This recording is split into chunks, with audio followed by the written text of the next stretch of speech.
Okay.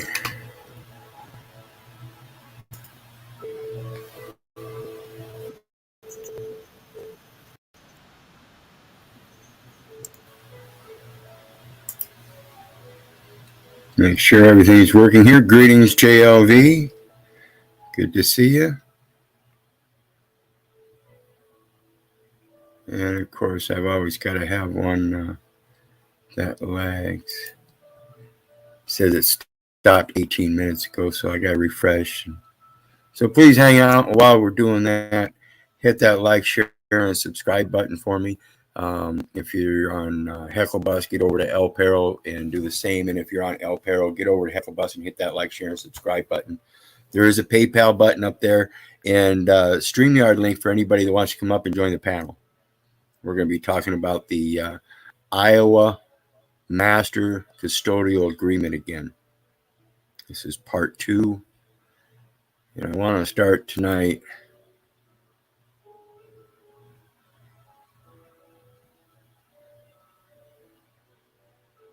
with something different. I've got to find it here, though.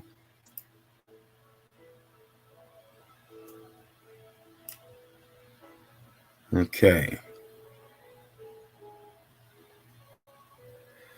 So this is something I've gone over before. Well, good evening, Blanche One. How are you, dear? All right. Good. Awesome. First thing I want to show everybody is, like I said, something I've gone over before. And this is the text of a House Resolution 3076. And it did, in fact, pass both the House and the Senate. So it became a public law. And it's called the House Resolution 3076, and it's called the House Resolution first because it came from the House and then was passed to the Senate. Postal Service Reform Act of 2022, 117th Congress, 2021 to 2022. Representative Carolyn Maloney, New York, District 12, Democrat, House Oversight and Reform Committee, Energy and Commerce, Ways and Means. These are the authorities of Article 1, Section 8, Clause 1. Congress shall lay and collect taxes, duties, and imposts. Means the exact same thing. Like wording. Learn how to correlate it. Ways and means. The commercial highways, postal roads, by taxes, duties, and imposts, and congressional authority. Learn your government, or learn how the government is constructed. Public Law 117-108, 117th Congress, to provide stability to and enhance the services of the United States Postal Service, which is the registered agent. You just don't see that R right there, that registered, that R with the circle around it. They just didn't put it in there. But the United States Postal Service is, in fact, the resident or the representative, the registered agent, and for other purposes. Now, the stability is a matter of insurance, folks. And I've spoke on this many times. I'm going to hope to show you a few connections here to see how I see everything as military. It says, be it enacted by the Senate and House. Senate, SE, short for steed or seed, as in standing, as in sir, as in prior, that which came before you. Nate, as in Nathaniel, as in nativity. Senate, and House. This is the judicial element, which is where the value comes from. And this is the House. This is the administration. and this is the representative, the persons in that house of the United States of America in Congress assembled. Assembled. When I see that, I almost see emblem. So I ask myself, I say, question that. And what kind of question is that? Is there such a thing as embled? We have this amazing machine before us.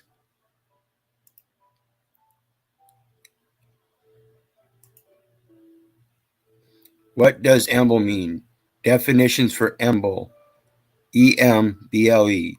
This dictionary definitions page includes all the possible meanings, example uses, and translations of the word emble. Right here it says, did you actually mean employee, employ, or employee?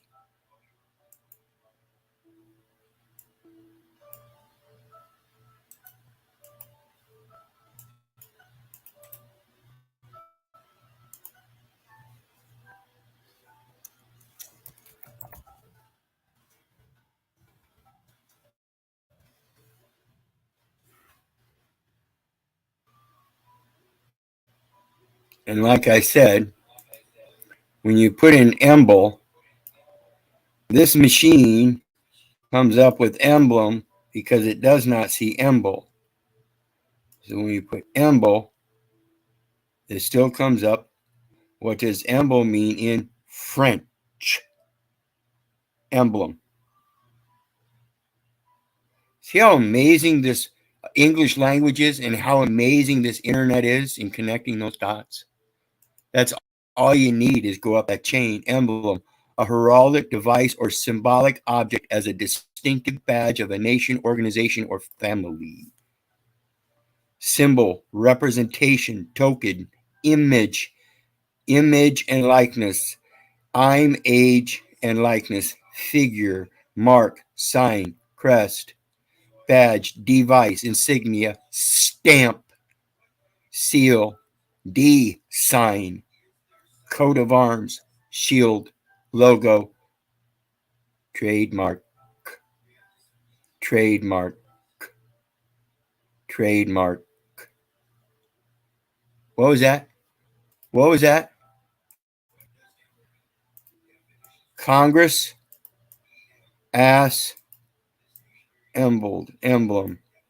trademark. Post office is the one that holds the trademark, right? And I've said many times, this Congress isn't the real authority. This Congress falls subject to the Postal Congress, which is the leaders of all the nations. When they meet at the UN with the International Parliamentary as a union of postal workers, Universal Postal Union, under the Director General at the International Bureau, wherein they depend on the vital Bureau of Statistics for all of the people of their own nations. This develops from agriculture to commodity, and that has to have insurance contracts, and that is the gross domestic product that those leaders take to the Universal Postal Union in Congress and donate as a TIV to the IMF.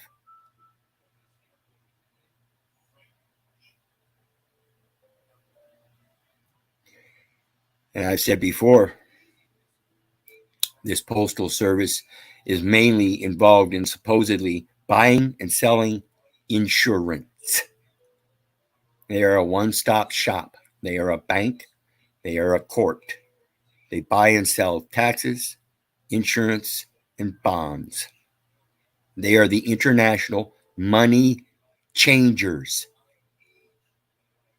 You can literally go in there with one of your own coins, so long as it measures up by the weights and contents with extent and intent.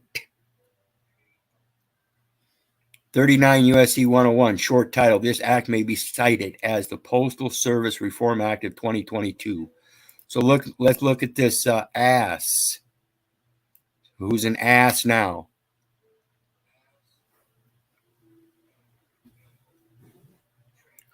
The next one, like I've said before, and showed this many times as well. This is from the headquarters of the Marine Corps. Military Field Post 3. Postal Affairs. Distribution. You pay tribute and homage to your Father which art in heaven, and Sabbath to which your mother in earth. Do you really? Recommended warrant officer postal criteria. Title, Postal Officer. Summary. Postal officers are special staff officers. Staff meaning militarily staffed. That's why they hold that staff. It's a post. Who manage postal operations and postal service support at Marine Corps installations worldwide. So those post offices with those postal officers are inland marine installations people. They serve as installation official male managers, special staff officers to the commanding general. Again, military.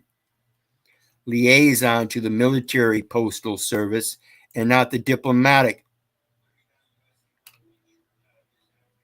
agency. They get their support in commission with diplomatic posts. Again, their laws come from the scriptural laws. So their military posts get support from the diplomatic posts. A military doesn't support the nation's religion without having that kind of agreement.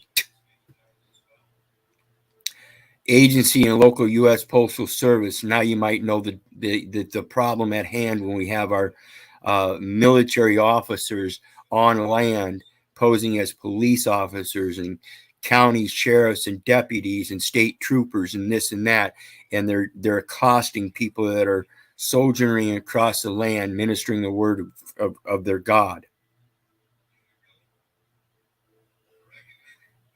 Sickening. Postmasters for all postal related issues. Is sues. You want to keep getting sued in them at administrative courts. You keep go ahead and being subjective to all of these military commands.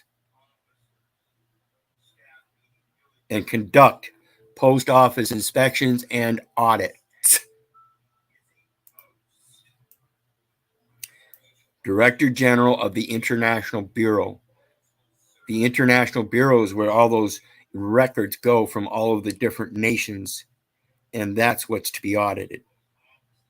Postal officers must possess good communication skills orally and in writing. Orally and in writing, they must possess good communication skills. Now, when I go down to that post office and I try to ask them about this form and ask them if since they don't know about it, if they would mind educating themselves, and they look at me, oh, no, that's not going to happen. That's a direct violation of their actual job duty as described here. Must possess good communication skills orally and in writing to effectively resolve customer issues and represent the commanding general. So now I have to go to that commanding general because the dumb bitch doesn't want to be, oh no, that's not going to happen. She should already know this. Just because she doesn't mean that she should be standing there telling me, oh no, that's not going to happen. Because I guarantee you some way or another, she will learn this. This is a public document. You can look it up yourself, and it tells you who to communicate with. They must be trustworthy to manage postal retail operations and be proficient with Marine Corps, Department of Defense, and U.S. postal policies. Now, why is no one else learning these? Anybody else got the Blue Book manual from 1940? Marines Blue Book? Or what is it? Not, is it the Blue Book? Blue Jackets manual. The Blue Jackets manual. You know, the jacket. The thing that you wear, the vest. The armor, the full armor of God, or the Marine Corps. Department of Defense. Applicable to the Department of Defense. Minimum birth registration requirements. United States Postal Service as the registered agent. For anything posted, prerequisite must have a secret security clearance. It's all about security instruments, folks. Instrumentalizing the security so they can get paid for protecting you. Supreme Court case says they don't have a duty or obligation to protect you. That's on you. That's on you. Have no record of derogatory, unfavorable conduct that casts doubt on the officer's trustworthiness and honesty. Oh no, that's not going to happen. Excuse me? You know, I have the ability to put in a contract clause that says, as part of the remedy and relief, I require further education so that it doesn't happen again. I think it's pretty clear, plain writing, and all you got to do is do your research so you can show them what their law says. Marine Corps, Department of Defense, and U.S. Postal Service. Those are the basics of the laws. The law of the nation for the Department of Defense. The nation resides on the land.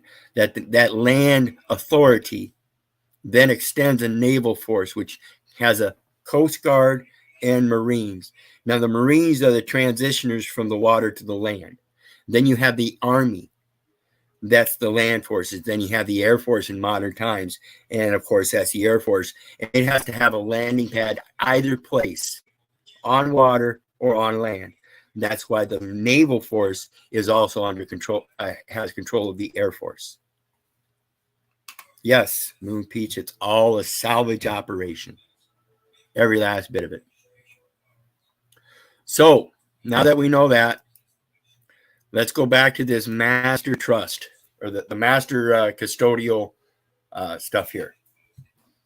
Master custodial agreement for Iowa. And again, people, I hope you look it up in your state. Learn it, because this is the main element that they're using to say that the possession of property is in the state.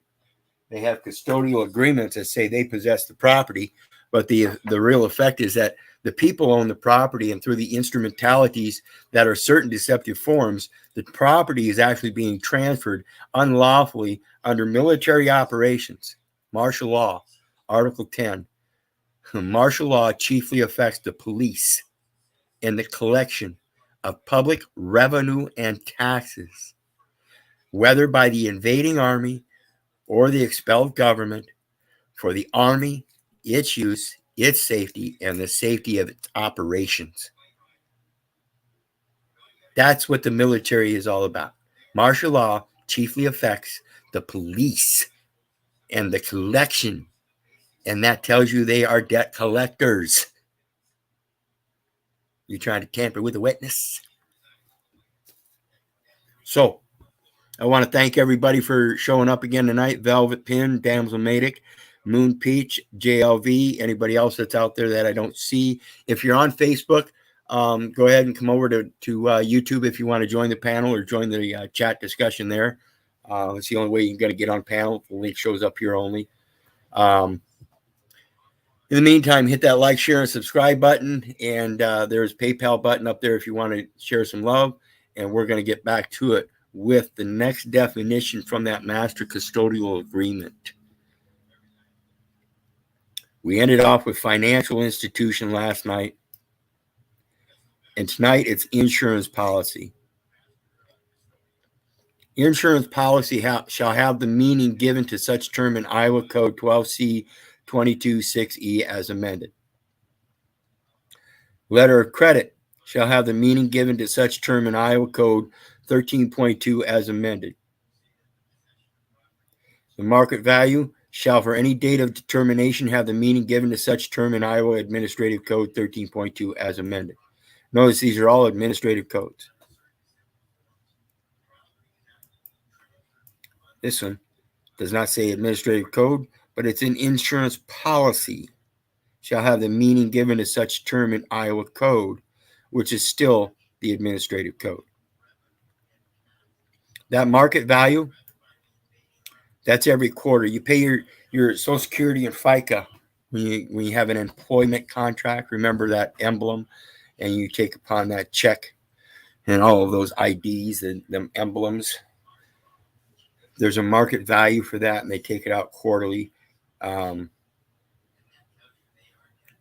through the Social Security and FICA. Those are insurance credits, guys. For any date of determination, the court or the vote for those payments that you voluntarily give in, they have a meaning given to such term in Iowa code, and it's because it's directly tied to the Social Security insurance, and FICA is Federal Insurance Contributions Act, so you're still contributing to the insurance. Okay, so it ends up being insurance credit. And that's your letter of credit. All you have to do is prove the record has the insurance credits already available. You've already established them over that employment record, and that's what's being hidden. That and it's called unearned income. And then, of course, your insurance credits are going unclaimed. Why do you need to buy insurance when you've got insurance credits that you earn every quarter, and it shows through your statements? Your paychecks and everything, they took it out as a contribution. But in that contribution, every quarter, they establish credits, insurance credits for that account. And you have a claim to them. Nobody else can claim them, just you. They sit there abandoned. And that's what this insurance policy is all about. The text of this Postal Service Reform Act talks about insurance all the way through, guys. Postal Service Health Benefits Program. You suppose that Social Security administration, that Social Security account, that Social Security, that's an accounting where you're posting various data elements that provide a certain market value according to what venue it's being used in.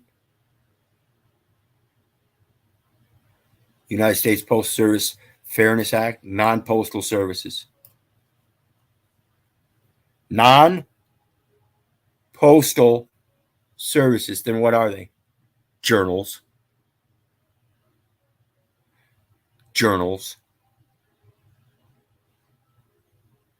Performance targets and transparency. What's all this transgender? They want transparency. They've been working for transparency a long time. Bunch of fools. Integrated Delivery Network, review of Postal Service cost attribution guidelines.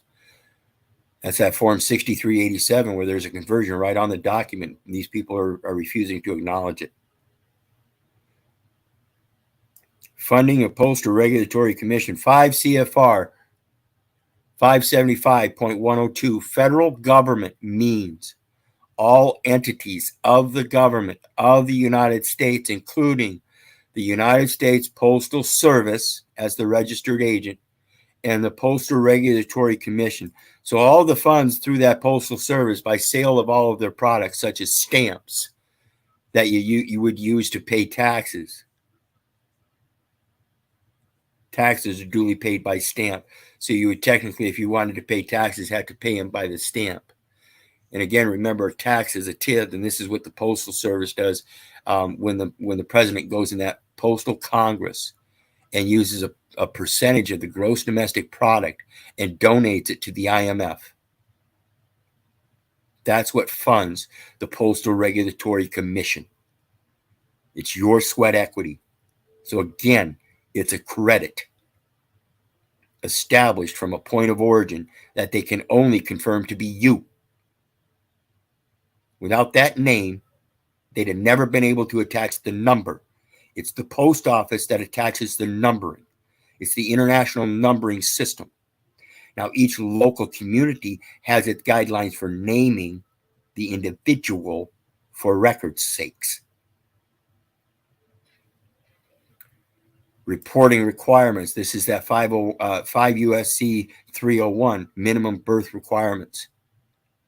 Minimum birth registration requirements, reporting requirements, and it's applicable to the Department of Defense. Plain Writing Act. Postal Service Transportation Selection. Selective service. Selective service for a military post.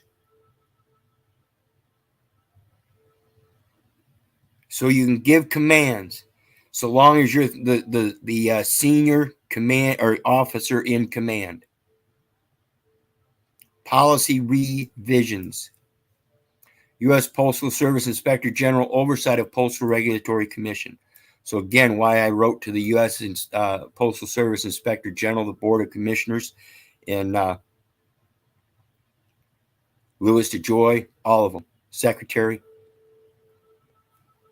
Commission. In this act, the term commission means Postal Regulatory Commission. In this act, the terms competitive product, market dominant product, postal service have meanings given to those terms in Section 102 of Title 39 U.S. Code. So you can go look there and see what those definitions are. Postal Service Health Benefits Program. In general, Chapter 89 of Title 5. Employees. In general, and all the codes that generally apply to the general populace that volunteers for this system of posting everywhere. And you'll go grab a government form known as an instrumentality of the government that is known as a negotiable instrument, but is a certain deceptive form, and start putting down that you're a resident, you're using this address.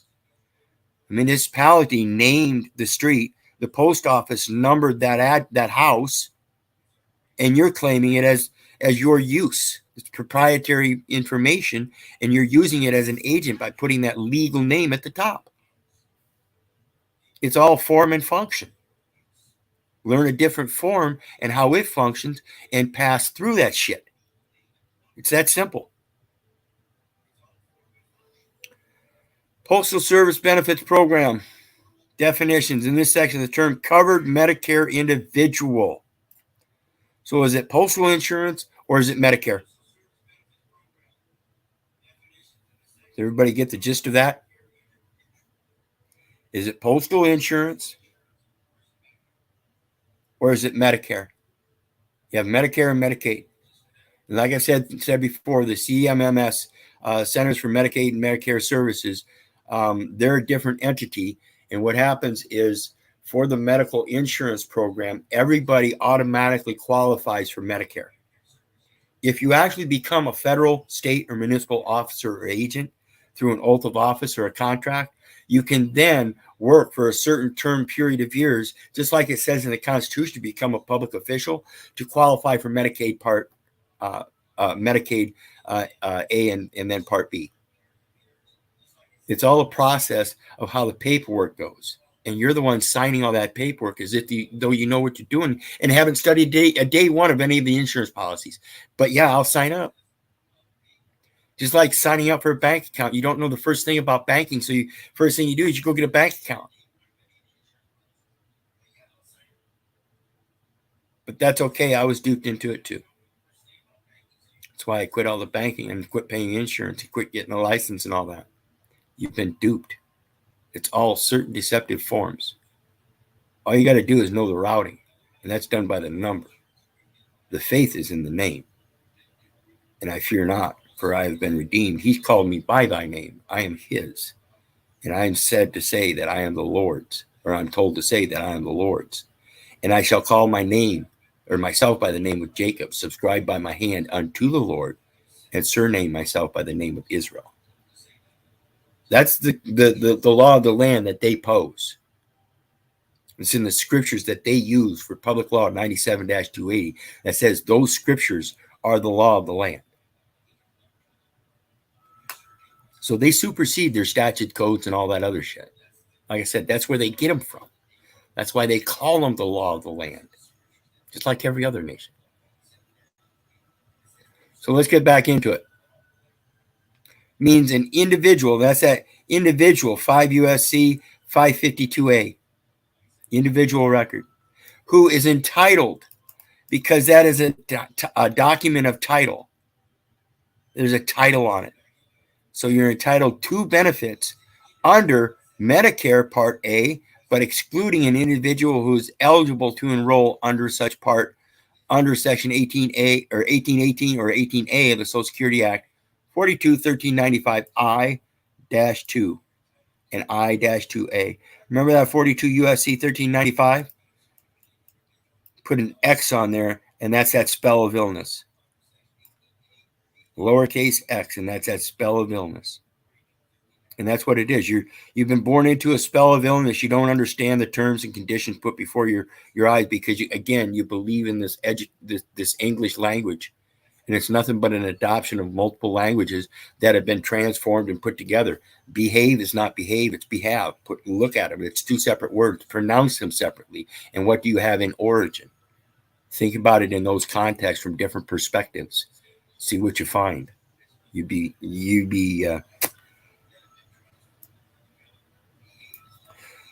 initial contract year means the contract year beginning in January 2025. So, ladies and gentlemen, when you go to that doctor and you register for some outpatient treatment to start a prenatal record of a person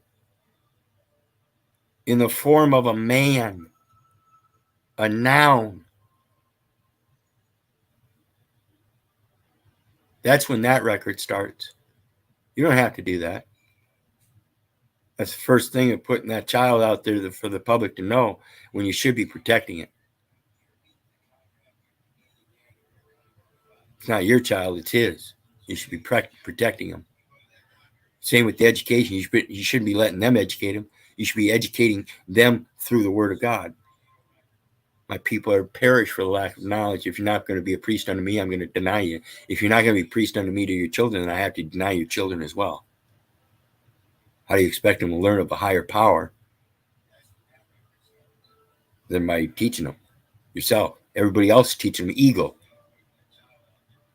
The term initial participating carrier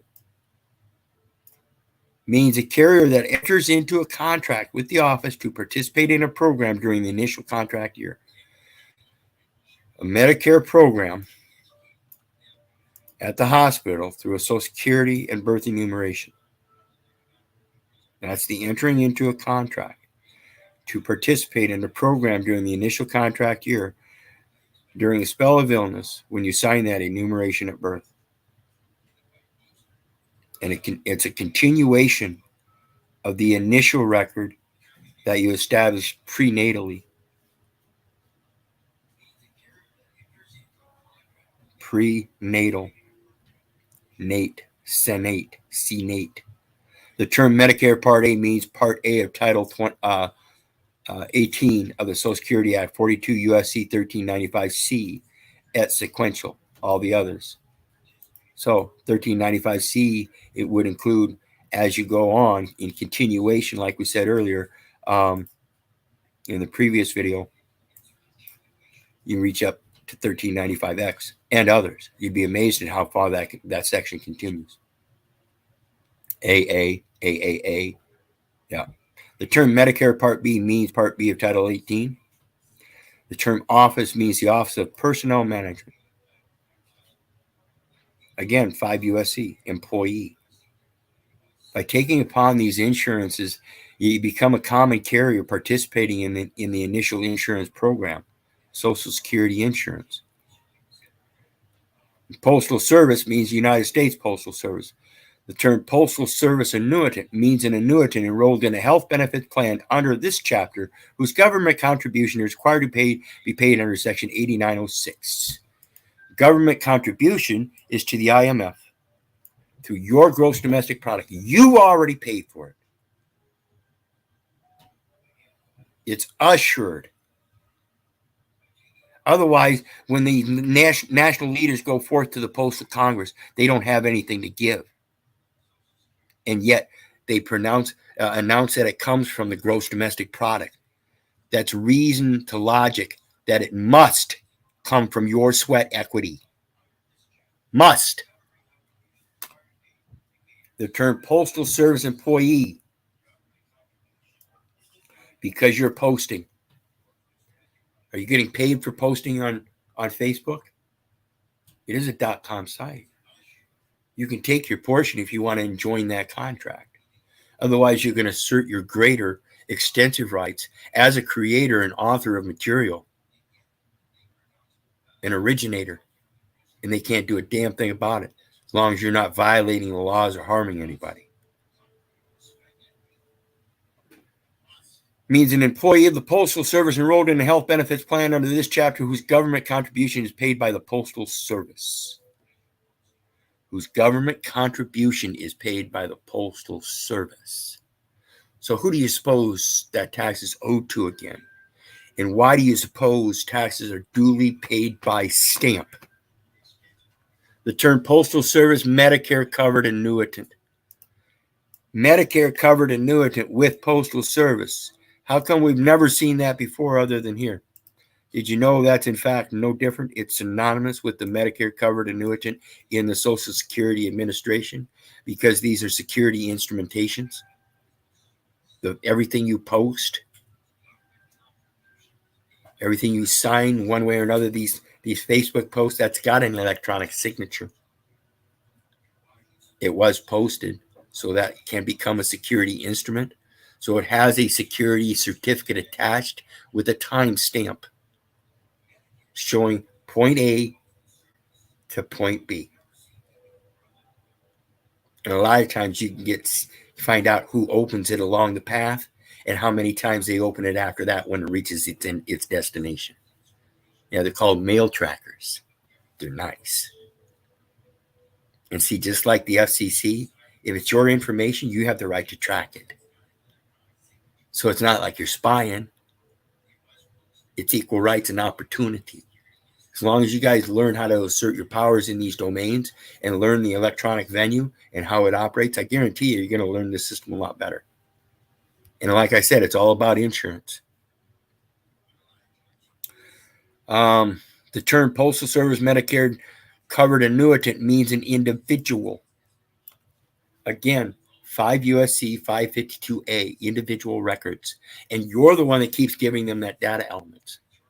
19 CFR 149.3 data elements, wherein the buyer, the seller, or the shipped party from point A to point B can give a widely available, commercially identified number in lieu of the name and address. So why are you still giving the name and address? Why can't you just give a good routing number? Is a Postal Service annuitant. Is a covered Medicare individual. And you do it voluntarily. You volunteer to be a resident, a federal, state, or municipal officer or agent whose resident presence is deemed necessary by the board, and therefore you must give a business location in case they need to contact you in an emergency. You're vital. Statist, I see. So let's get on with the next one. Back to the Iowa custody. And real quick, nobody wants to come up on panel. That's all right, though. Welcome, witness, Eric, Bohydra, Sophia Byrne. Greetings. Make sure to hit that like, share, and subscribe button. And if you're on Hecklebus, get over to El Perro and do the same. And likewise, if you're on El Perro, get over to Hecklebus, hit that like, share, and subscribe button. I'm going to drop the PayPal link for anybody that might want to share some love. And again, let's get back to it. And remember, folks, you're the one doing this shit. The post office is a one-stop shop with insurance policies, letters of credit, and they are the money changers. They can give you a value for value. You have to know those values and how to convert them. Person shall mean any natural person, corporation, partnership, limited liability company, joint venture, firm. Remember, I showed the financial index of a local courthouse, and in substitution of the last name, they used a firm name. So they converted the last name to a firm name, and I never knew nor consented to it. Association, trust, unincorporated organization, government or government agency or political subdivision, or any other entity whether acting in an individual, fiduciary, or other capacity. And that means simply all you have to do is look like you're doing the exact same thing, and they can presume that you are in fact that thing. That is the legal presumption presented before the court that must be rebutted by supplemental facts. UCC shall mean the Uniform Commercial Code. So you can't tell me it's not about the UCC. And when you talk about the UCC, we're talking about the 1099 forms. And there's the one form that I'd like to remind everybody about is the 1099K, where if there's any kind of anybody saying that you received any kind of payments and you didn't in fact receive payments, they're in a little bit of trouble. Because if they're trying to accuse you of making payments, then they themselves are required, because of that record showing that I made payments, to issue me a 1099 evidencing their record keeping of said payments, so that I have the opportunity to rebut them or not. If they cannot present them, then they are in fact making a 12B 6 claim of which there is no relief to be granted. However, that gives me lay claim to defamation of character. Okay? Think about this shit. That's why they call them battle of the forms. You're making false accusations, and you're doing it through the forms and persons and partnerships and joint ventures and firms, and you don't even know what the hell you're doing. Coin your words or purse your lips. In effect, from time to time, in the state of Iowa, the state of Iowa is a fictional entity, so you cannot properly be in it. Correctly, you are extended, extential. You don't exist within it. You don't have any intent. The extent is that you are extra content. Terms defined in UCC. All other terms used in this agreement that are not specifically defined herein, or the definitions of which are not incorporated herein by reference, shall have the meaning assigned to such terms in the UCC. So when people start using that UCC and try to use the Uniform Commercial Codes, they're still acting as if they're one of the uniformed officers entering into a battle of the forms. And that is the field of operations of administrative documentations of title. Now, 1 UCC1 or 1 USC1, where we talked about Gary Zolman here recently, words denoted numbers, gender, and so forth. And that singular imports the plural, and plural imports the singular, plural, etc., unless the context of this agreement otherwise clearly requires. Reference to the plural include the singular, the plural, and or has the inclusive meaning represented by the phrase and or. The words include, includes, and including shall be deemed to be followed by the phrase without limitation. The words hereof, herein, hereunder, and similar terms in this agreement refer to this agreement as a whole and not to any particular provision of this agreement. References to sections are references to sections in this custodial agreement unless otherwise provided. So again, all you have to do is adopt the custodial agreement, do your line item veto, and give that which is otherwise provided, the supplemental facts. Acceptance and custody of collateral. Establishment of securities account. The custodian agrees to hold the collateral for the treasurer's benefit.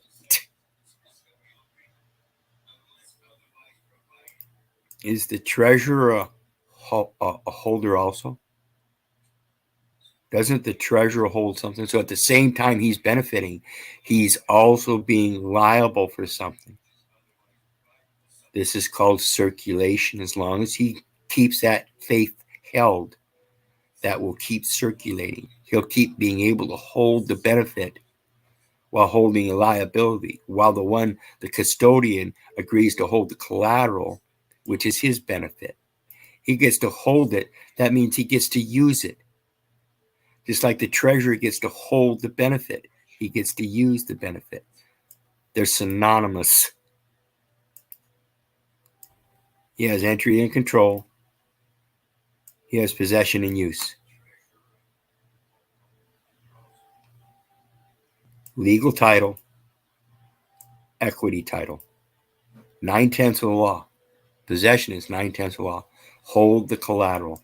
Collateral is the actual asset. In accordance with the provisions of this agreement, upon receipt of any letter of credit or insurance policy,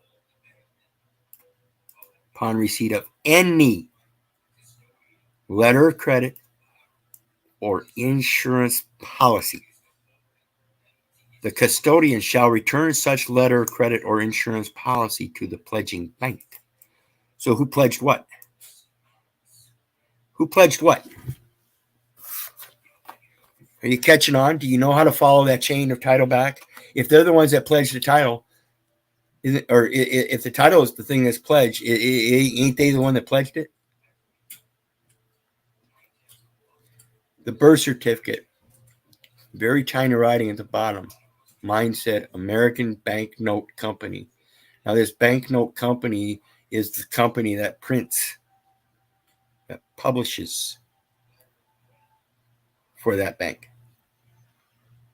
And upon such delivery, the custodian shall have no further responsibility under this agreement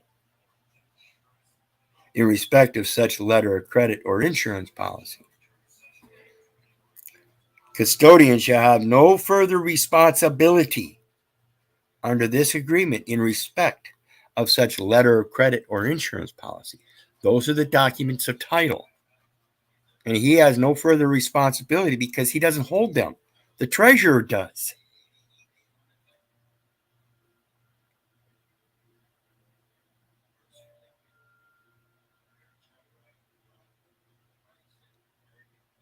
Except as otherwise provided in this agreement, the custodian shall, during the term of this agreement, segregate and maintain open, notorious, continuous, active, and exclusive custody, possession, and control of the collateral for the sole and exclusive benefit of the treasurer. So, possession and control of the collateral for the sole and exclusive benefit of the treasurer. That sounds like you're advertising for the treasurer. Almost similar to the emperor wears no clothes. Does he really have control or anything of that property? The custodian shall agree or shall release the collateral. The custodian shall release the collateral. In modern day, the collateral in this electronic system is credits, folks. If you paid attention to a recent directive I tried to draw up, I directed a release of the credits because that's what's not being transferred from one account to another in the proper route. And any income thereon or proceeds thereof, the income thereon or proceeds thereof, that's what I was talking about with the payments. If nobody's providing that 1099-K saying that they have records of payments that I've received, then there aren't any. And I've never received any my entire life. Nor have I sent any out saying I had records of somebody else making payments. The custodian agrees that it will establish on its books and records a securities account. So how can you be a custodian? You see the impossibility and the incompetency of being able to be a holder of that identification and those security instruments for a securities account, and that you don't have a securities broker's license, a Series 7 broker's license, so you can properly use those UCC forms as a vendor. Unless you reach that level, you're not supposed to be using those UCC forms. Therefore, you must be a third party.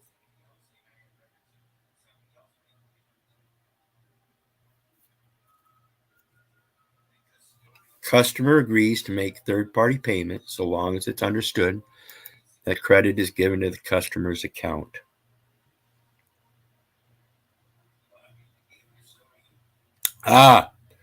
Greetings, tribe. Very good point.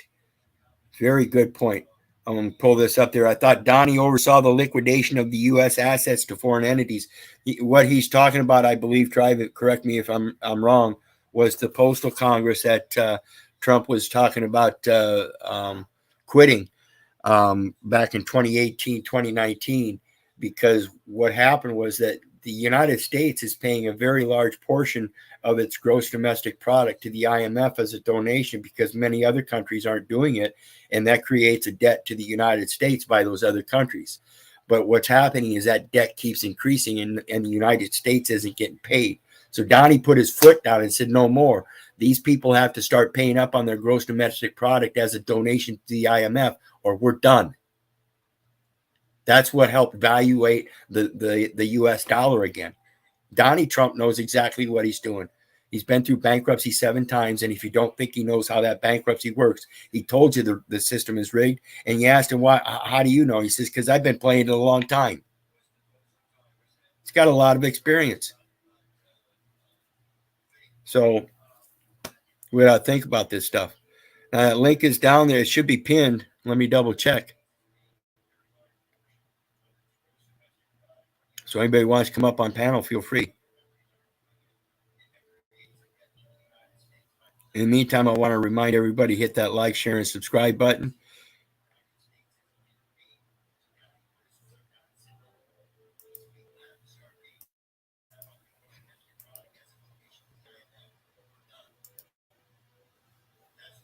And then we'll get back to it here in just a second. I'm going to grab this PayPal link just in case anybody wants to share some love. And of course, everybody, I want to remind you again as well, if you have multiple accounts, it's always neat to go ahead and use those multiple accounts to hit that like button to help the algorithms. Also, when somebody does a poll, if you want to help the poll towards your favor, you can use all your personalities to go in and hit that poll for yourself as well. So think about that. And remember, folks, you're in control of entering the data elements. Start learning how to do it and set the algorithms for your intent, for your prosperity, and make sure it's not harming anybody else. It's simple. It's fun. It's a matter of just disclaiming any reality to it. You don't know what's true. You don't know what's not true. So you're just stating what you heard somewhere else, and here's where you heard it from. Here's the source. I don't know if it's true, but that's what they said, and I just want people to think about it. This is my opinion. It's all you got to do. People come out putting out all these facts as if though they know, and then they're debunked easily because the terms and conditions they're using. And I've said many times, a man's intellect is limited and biased by his own vocabulary. You're the ones that hang yourself. Coin your words to purse your lips. So let's get back to it. In the name of each pledging bank. See, it's the routing that leads to the name. So you have to have the routing.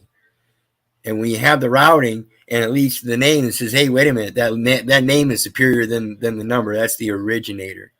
You know, he's got extensive rights. Extent. The content is according to his intent. Okay? That's that living will. And this is what says that the probate courts have no jurisdiction over the estate of a person who is in fact alive. Scott versus McNeil. Collateral shall be deposited in the securities account. So when I deposit that $10, that material substance, that's a collateral asset. That's an asset. That's the coin of the realm. So I'm giving up an asset. Shall be deposited in the securities account. And it's a special directive for when it's deposited that they're obligated to extend credit because it shows the credit conversion right on the instrument. It starts out rural, which means foreign, and then it shows domestic money order. And then it's specifically a rural money order transaction application. That means somewhere in there's going to an action is going to be transferred, transformed. There's going to be a different form. And so then we look at the postal code and we see the United States Postal Service disbursement money order. And that's what we're talking about, is that distribution and disbursement upon those roadways and means. It all means something. All roads lead to Rome. Collateral shall be deposited in the securities account, shall be identified by the pledging bank. So they're the ones that identify it. And on a request certificate delivered pursuant to Section 5.1, the custodian will specifically, remember we talk about specific, special, and species? It's important. Law is specific, grammar is specific. Specifically segregate the collateral within the securities account and identify the collateral by a computer code or other similar method of identification. So like I said, with your own site, its own private domain extension, that's the point of origin where they has to go to seek out the identification. And therefore, if there's nothing pledged by that identity, specifically segregating collateral within a security, then there is no security. Yet there's a security certificate, but it's not a request certificate. Nothing's been pledged. It's a time certificate. That's why there's a time stamp. Time stamp showing when it went out. Does it come back in? It was waxing or waned. It went out. Did it waxen and come back in? Did it rise and come back in? Pledge code.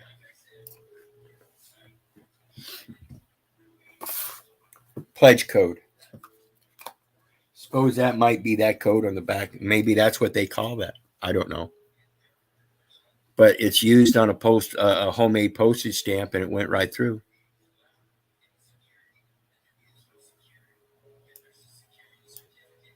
I only question.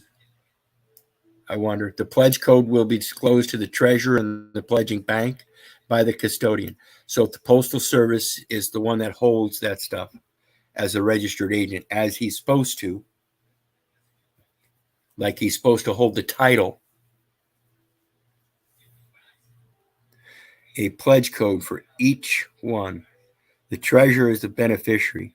The pledging bank is the one that granted it, and custodian is the one that's holding it. So you have a beneficiary, a grantor, and a trustee.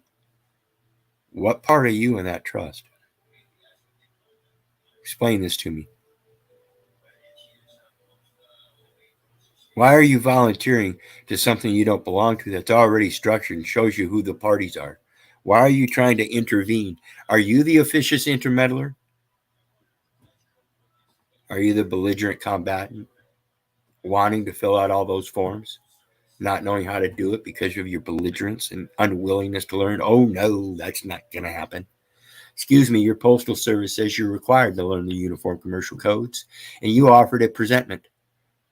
On that presentment, there were blanks that I could fill in and draw upon and draft out my special directive for the conversion of value by ways and means of weights and measures of material coin deposited into a conversion account to be converted to credits, an obligation to extend. Where do you suppose them credits come from? Do you think they magically print them up? Or do I get to speak them into existence by putting down the amount? Isn't that what that form shows? I mean, it is blank and I get to put down the amount. So I put in credit. It shows their obligation is to extend it in credit. I mean, it's just a number drawn up out of thin air, so why not?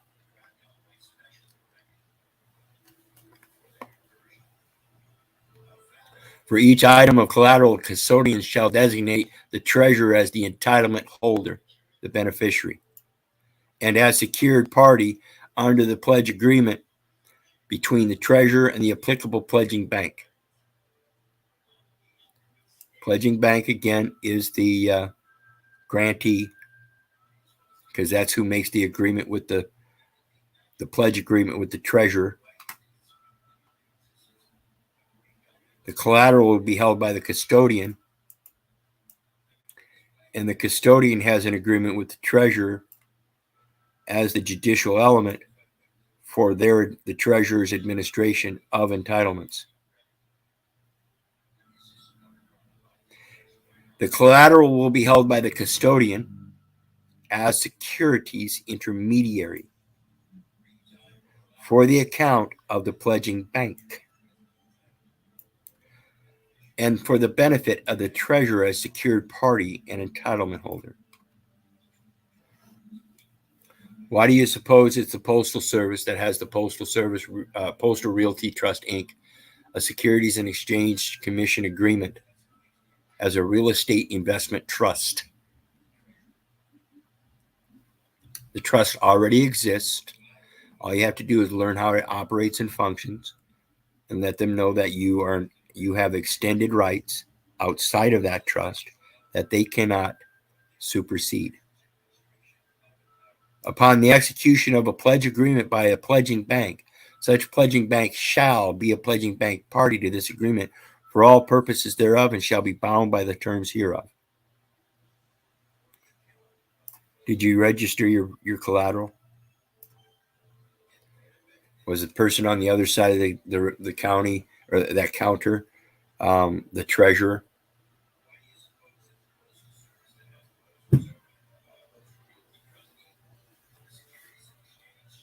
The custodian agrees that the securities account is an account to which financial assets are or may be credited and constitutes a securities account. Are or may be credited.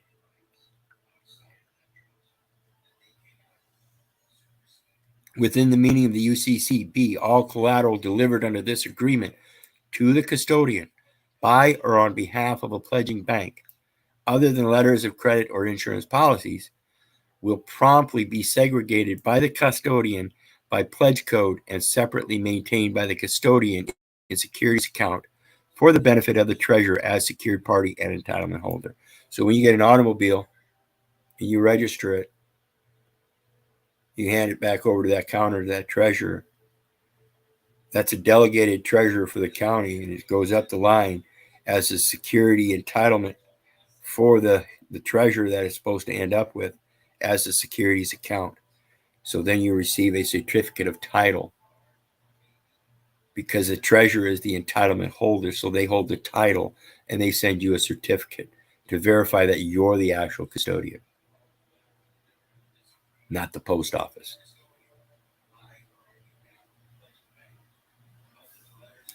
See how it works? So we got to think about this stuff, folks, and learn how to go postal. Peacefully, of course. Well, that's all I got for tonight.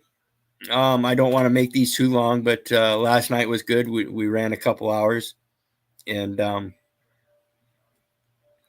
we'll finish up with this.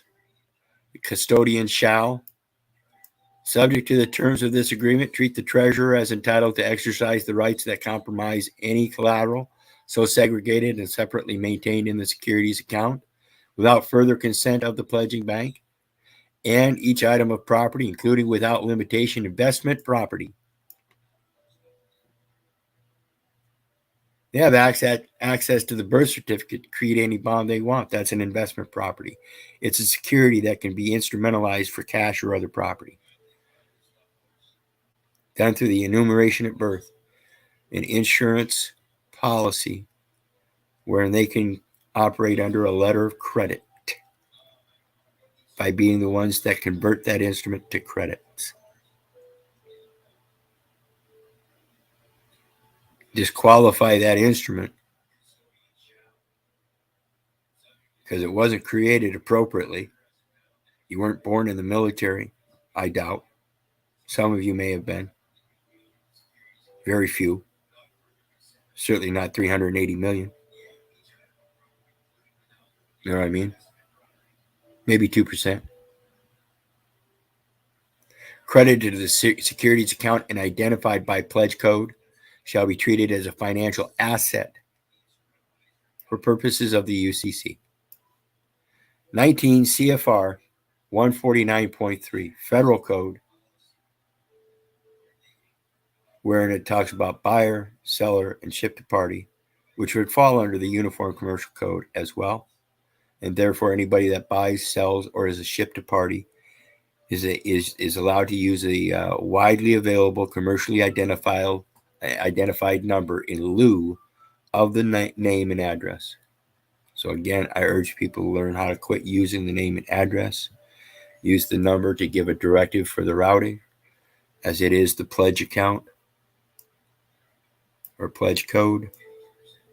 Under my assumption, my opinion, you could call that the pledge code, and as long as you know how to show them how, that's a Federal Reserve code that they state in their own information. Look it up. And if it's a Federal Reserve bank, they would be the pledging bank, and therefore it would be a pledging code, not just a routing number. See what I'm saying? There's a lot of things that are synonymous. To learn what they're using in synonymous terms, like wording. The law is uniform throughout all jurisdictions. Doesn't mean it's going to say the exact same thing in every jurisdiction. It's going to say things that are similar. You have to learn what those similar things are. So tomorrow night we'll be back with 2.5. The custodian agrees. What did you agree? Did you go in and open up that deposit account, that checking account, that savings account without knowing how to bank? Thinking you did, or thinking the banker would help you? And each pledging bank agrees, custodian and each pledging bank. So again, if they're the bank and you're agreeing with them to open an account, you must be the custodian. Agrees to cooperate with the custodian to ensure, is it insure or ensure, that all collateral credited to the securities account shall be registered in the name of the custodian or endorsed to the custodian. Again, customer agrees to make third-party payments so long as it's understood that credit is given to the customer's account. It's basically saying the same thing. You just have to learn what they're saying.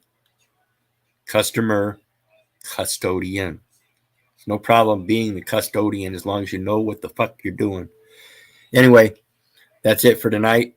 I want to remind everybody, help the algorithm and prosperity. Hit that share, like, and subscribe button. There's a PayPal link in there for anybody who wants to share some love. And remember,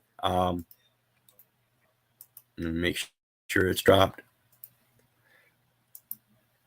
Don't believe me. Don't believe your neighbor. Don't believe the government. And don't, for crying out loud, believe your mother. Do your research so you know. And know that I love you. I don't give a fuck whether you love me back. But God bless, and we'll see you next time. Have a good night, everybody.